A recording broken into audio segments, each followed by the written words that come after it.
નમસ્કાર, હું છું અંજલિ રાવલ અને તમે જોઈ રહ્યા છો કેટીવી ન્યૂઝ ગુજરાતી। ખબર ગુજરાતમાં ખેડાથી સમાચાર મળ્યા છે કે ચકલાસી નગરપાલિકામાં રાજકીય ભૂચાળો સર્જાયો છે। અહીં ભાજપના પ્રમુખ ધર્મેશ વાઘેલા વિરુદ્ધ વિશ્વાસઘાતનું વાદળ ઘેરાયું છે।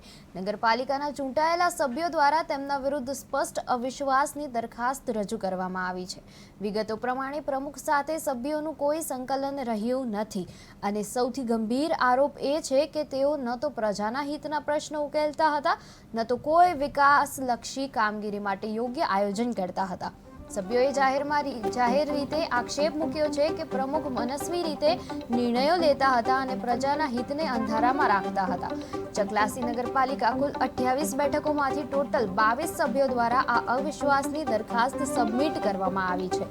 ખાસ વાત એ છે કે આ 22 સભ્યોમાં ભાજપના જ મેન્ડેટ પર ચૂંટાયેલા સભ્યો ઉપરાંત 6 અપક્ષ સભ્યો તથા ભાજપમાં ગયેલા પૂર્વ અપક્ષ સભ્યો પણ સામેલ છે।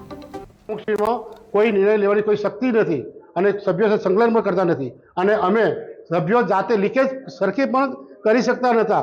અમે સભ્યો જાતે લીકેજો કરતા અમારા પોતાના વોર્ડમાં, એટલે અમને પ્રમુખ પ્રત્યે થોડું મન દુઃખ થયું અને અમે નક્કી કર્યું કે ભાઈ તમને અવશ્ય દરખાસ્ત લાવી અને અમે પ્રમુખ લાવી અને સારા પ્રમુખને અમે બીજે બેસાડીએ। કયા પ્રમુખ વિશે તમારો અમારું નક્કી ધ્યેય એવો છે કે પીએલ વાઘેલાને અમે નક્કી કર્યા છે, એટલે પીએલ વાઘેલાને અમે પ્રમુખ તરીકે બેસાડીશું। ત્યાં હાલમાં કયા પ્રમુખ વિશે તમે અવિશ્વાસ દર્શાવ્યો? ધર્મેન્દ્રસિંહ બળવંતસિંહ વાઘેલા।